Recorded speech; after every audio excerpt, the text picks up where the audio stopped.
Each story you hear on Planet Money starts with a question. What happens if we refund tariffs? Why are groceries so expensive? At NPR, we stand for your right to be curious because the forces shaping our world can be hard to see. Follow NPR's Planet Money wherever you get your podcasts and start seeing how the economy really works. Seattle's matchmaking industry is booming. There's definitely a dating app burnout, and I have seen an absolute uprise in matchmaking. I feel like my volume doubled during COVID. And then after that, there's a trend of continued demand. App fatigue is causing more and more singles to break up with online dating. The company behind Bumble is the latest to join a growing list of dating app providers to lay off hundreds of employees. And a month earlier, Match Group, who owns Tinder, Hinge, and OkCupid, also announced plans to cut about 13% of its workforce. Instead of swiping, more and more people are turning to matchmakers and other ways to find love IRL, often spending thousands of dollars in the process. I'm Monica Nicholsberg. I'm Lucy Suchek, in for Joshua McNichols, and this is Booming. Seattle is becoming a city of singles, and that's turned one of the world's oldest businesses into the hot new thing. Matchmaking is having a moment. Could it solve what some are calling the relationship recession and help the economy? That's coming up.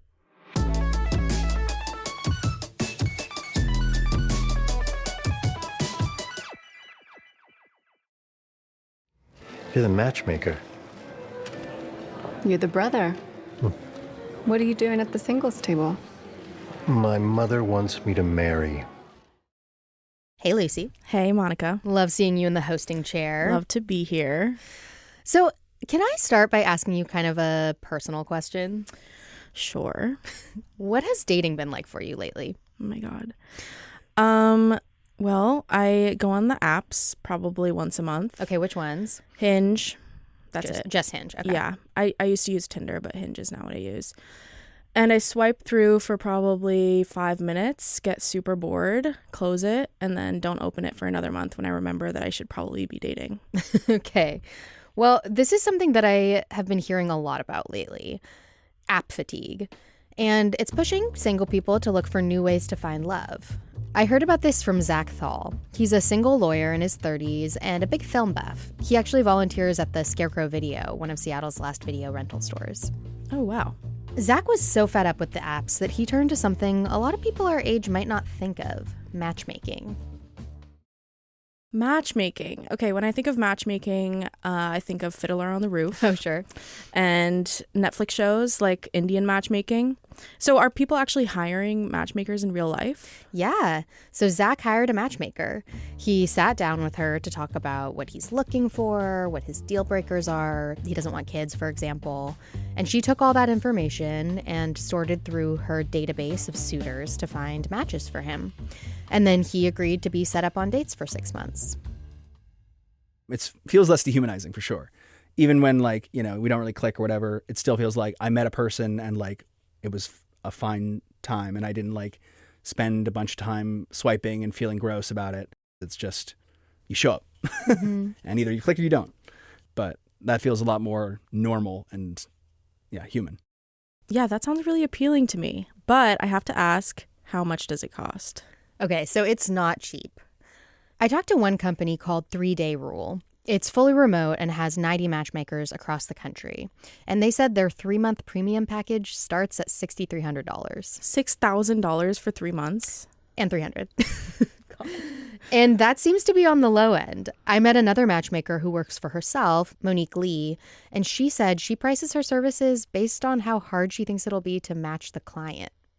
I have charged as much as $50,000, but I also charge as little as $7,500, depending on the complexity and the market's demand. When people call and they want to know, what do you charge? It's hard because I don't know who they are, how tall, how they look, what kind of education level. There are qualities in a person that makes for good relationship. So I look for those qualities in my clients. Okay, there's a lot in there. $50,000 is wild. Also, the idea of her charging more or less based on how easy she thinks it'll be to match someone. How dateable somebody is. Yeah, a bit harrowing. A bit harrowing. Yeah, I can understand that reaction. But at the same time, she works for herself and she's trying to estimate, okay, how many billable hours is this going to be? Yeah, it makes sense. If it's going to take longer to match someone, like, you're going to charge more. And a lot of people are willing to pay. 3 Day Rule, that matchmaking company that I told you about, more than tripled its Seattle clients last year. Lacey Bonney is one of their VIP matchmakers, and she works with clients in the Pacific Northwest. We are definitely seeing a younger generation moving away from dating apps such as Tinder, Bumble, Hinge. Sort of that swipe culture, I've really noticed a burnout. So is there something special about Seattle, or is this rise in matchmaking happening everywhere? Kind of both. Seattle is seen as a really good market for matchmaking. We have a lot of busy professionals, tech workers who make a lot of money but don't necessarily have the time or the extroverted personality to put themselves out there. And we have a lot of single people.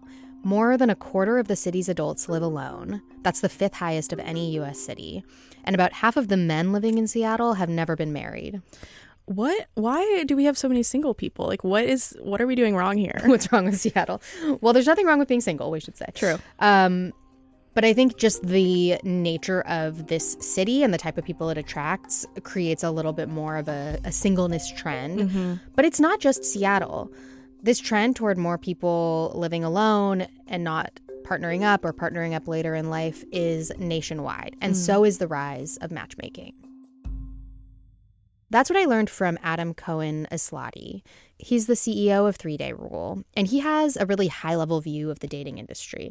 He actually built his first dating app when he was a grad student at Harvard for his peers before anything like Tinder ever existed. Wow. And he's worked as an executive for dating app companies in the past, but he moved from the apps to in real life matchmaking because he thinks it's the future of the industry. The whole industry is seeing tremendous growth. Our industry is growing about between 14 and 20% per year. The dating app industry is shrinking in the US. Historically, matchmaking has skewed older, like folks 40 plus. But these companies are seeing more and more people in their 30s and 20s trying it. And dating app companies are trying to cash in on the matchmaking trend. The founder of Hinge is launching a matchmaking startup. Bumble is launching a matchmaking service. But these companies aren't recruiting armies of human matchmakers. They're using AI to set people up. Okay, I'm not sure that I trust AI to help me find my future partner. It does seem like going from algorithms to AI is kind of missing what customers are asking for here, which is dating that feels more human. Okay, I just have a question that I think is probably on a lot of people's minds. How successful are the matchmaking businesses? I mean, does it work? So the matchmakers I talked to said it's very successful. They said that they're seeing like 70 to 90% success rates versus dating apps, which they say are like less than 10% likely to lead to a relationship. 0% in my case. 0% in some cases. Okay, so sounds like dating apps are out, matchmaking is in. But if you want to hire a human to do it, you need a few $1,000s lying around, which some of us don't have. Sure. So are there any cheaper alternatives here? Yes, there are cheaper alternatives. So if you want to stay in the matchmaking world, most of these companies allow you to join their database of potential suitors for free. So that means you throw your name and what you're looking for into a pool of potential matches. There aren't any guarantees that you'll get set up, but you might if one of their clients is looking for somebody like you. That's good to know. Yeah, it seems low stakes. Or you can go to an in-person singles event. Like matchmaking, these events are also seeing a ton of growth in demand. So how do these events work? There are all different styles. There's like the more traditional speed dating, which you're probably familiar with. There are events where they just kind of encourage single people to show up at a bar and mingle. Zach, the lawyer I mentioned, told me about one where they got small groups of single people together around a table, so it felt a little more casual than a one-on-one. I've been to one of those. Oh, it does really? feel more casual. Yeah. But my favorite approach is this event called Pitch a Friend. Sarah Rosenblad is the head of the Seattle chapter. Shoot your shot. Go talk to those cute people that you want to meet. And yeah, let's form some connections here. All right. Are you guys ready to pitch some friends? All right. At this event, people give a 5-minute PowerPoint presentation on why you should date their single friend. And we are going to tell you a little bit about our amazing friend and why you should talk to her. Because I can genuinely say that Eric is someone that I am happy and proud to be up here trying to help find a partner in this world.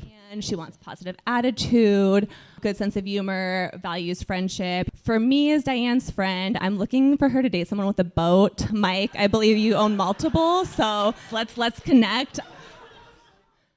These events are free to attend, and the one I went to was packed, like standing room only. All of the pitch slots were full, and there was even a wait list. If it's free, how does this Pitch a Friend company make money? I was wondering the same thing, and Sarah said these events are so popular that the venues actually pay the company to bring in so many customers. Wow, that's wild. It does seem to point to people wanting more in-person dating events rather than letting AI or some app control their dating lives. Yeah. So it sounds like these events are popular. Do you think that they actually help people find a partner? I think so. Sarah, the organizer, said that she knows several couples who met at these events. And I talked to one of the single people being pitched, who I suspect might be next. Her name is Gaia Turman. She's 29, and she's a scientist. And she was a little nervous, but she also talked about dating app fatigue, and she was ready to take the risk on something different. I think it'll be fun. It's deeply anxiety-inducing, and I intend to be very inebriated by the time my slides come around. But I think it'll be a good time and like a good growth experience. How often do you get to see a PowerPoint where you're the subject? Not often, I think. Her friends did such a great job pitching her. Everybody's aware of that Venn diagram: brains, brawn, beauty, and usually you only have to pick two of the three. But annoyingly, Gaia fits all three. So I want to say super green flag that she has both like a black man and an Asian man pitching her in Seattle. She cleans up really nice. She's f***ing gorgeous. Looks great in the suit. The downsides, we couldn't think of any. And if you can think of any, f*** you. And afterward, I have to say, a lot of people came to talk to her. That is just so sweet. Like all of these people caring about their single friends so much that they're going to get up in front of a crowd and pitch them. It was really heartwarming, and it created this vibe throughout the whole space of like safety and playfulness and cheering each other on. I love that. So obviously, I'm very interested in this story. But what do you think this shift means for people who aren't single or looking? Well, even those of us who aren't looking for love are probably close to someone who is. But more broadly, what's happening with dating right now affects our society and our economy. The share of American adults staying single and living alone has risen pretty dramatically in recent years. The Economist calls it a relationship recession. And some people are totally happy being single. But in the polls, the majority say that they'd rather find a relationship. They're just not able to. It's kind of a market failure, and these cottage industries are stepping in to fill it. How does having an abundance of singles affect the economy? Well, it has all kinds of ripple effects. On an individual level, there are economic benefits to being partnered. And then more broadly, it affects the type of housing we need to build, the birth rate, how much money flows towards schools and education, how many workers there will be to replace retirees. I mean, the list kind of goes on and on. Yeah, in some ways it feels like this city is built for couples, but inhabited by singles. Like, I can't afford a house on my single income. And I feel like that's what a lot of single people are probably feeling right now. Yeah, totally. Okay, so now I have a question for you. After hearing all of these new ways people are meeting, are you willing to try any of them? I think so. I have been to one, actually, and that was like more of the group feel. Mm-hmm. And I am very, very tired of dating apps. And there is just something special about meeting someone in person or having a friend set you up that's different than just meeting someone on the screen. I've always kind of felt that way. So part of me feels like maybe this resistance to dating apps is a good thing. Well, I can't wait to keep up on your journey, although you'll probably update me off mic. I will. Thanks, Monica, for bringing us this story. It was really fun. Coming up next, the end game.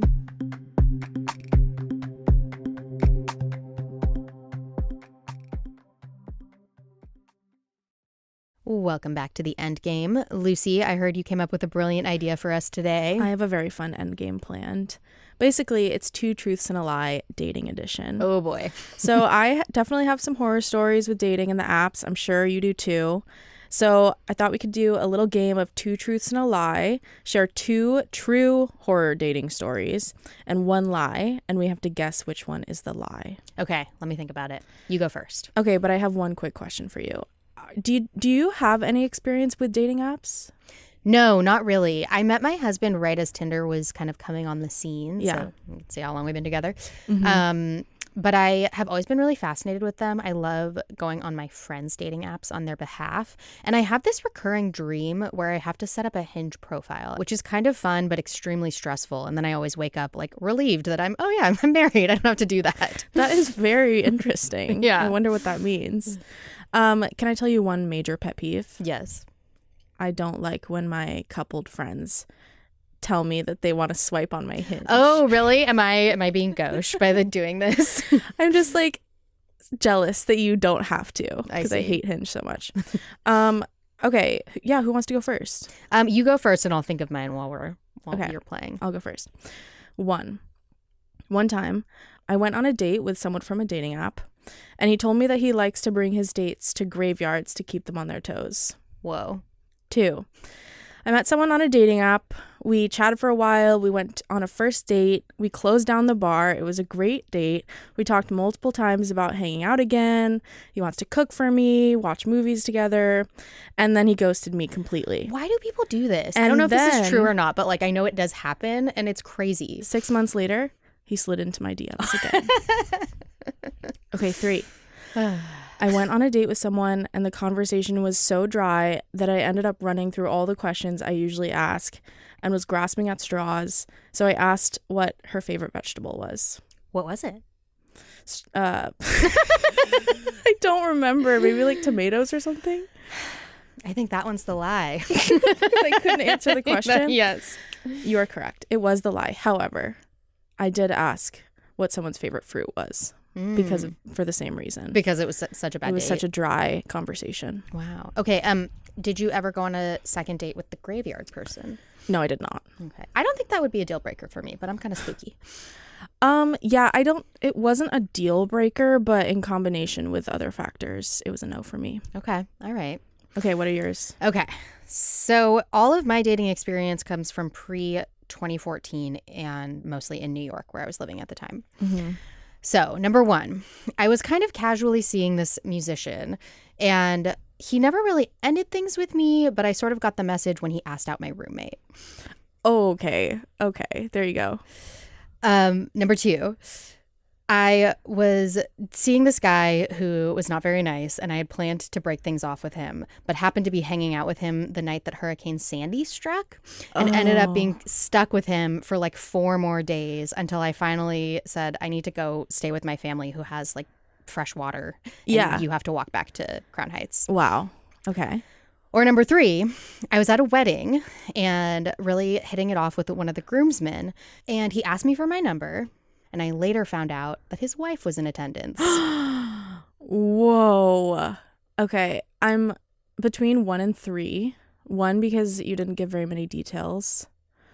But 3 is just, I mean, that's absurd. But I think it's 1. You think the musician is the lie? Yeah. That one is true. Was it 3? It was 3. Yeah, that's unbelievable. Yeah. That's But crazy. also pretty unbelievable that a guy you were seeing would ask out your roommate. Yeah. She did not say yes. She Did was he my know friend. that she was your roommate? Yes. That is unhinged. Yeah. Wow. Okay. Anyway, it's wild out there. It is wild out there. Thanks, Monica, for playing. My pleasure.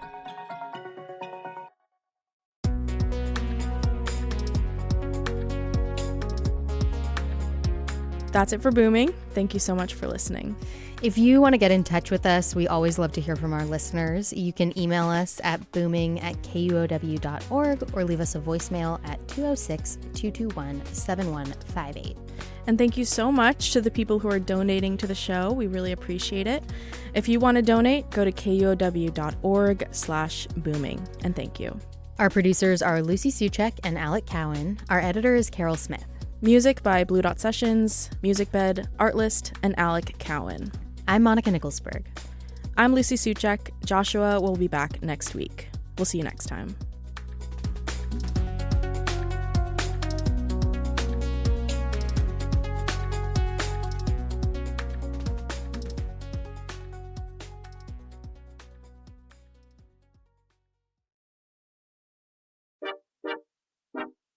Are you the one that gets the plans out of the group chat and into an actual restaurant? Let me help you out. I'm Brandy Fullwood, host of Seattle Eats, and I gotta say, this podcast is for you.